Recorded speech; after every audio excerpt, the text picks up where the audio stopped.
আজকের নিবেদন পেতনি। এরা নারী, অবিবাহিত, অতৃপ্ত আত্মা।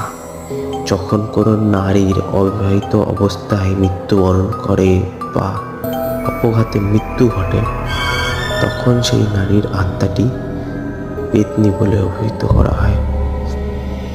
যেহেতু এদের অতৃপ্ত আত্মাটি বিবাহের জন্য সবসময় ছটফট করতে থাকে, তো তাই এদের সাধারণত বনে, জঙ্গলে, খোলা স্থানে দেখতে পাওয়া যায়। যখনই কোনো বিয়ের যোগ্যা বা বিবাহযোগ্যা পুরুষকে এরা দেখতে পায়, তখন একটি সুন্দর নারীর রূপ নিয়ে এরা যৌন মিলনের আশায় সেই মানুষটির কাছে আসে। পেতনি শব্দের উৎপত্তিটি এসছে সংস্কৃত শব্দ প্রেত থেকে।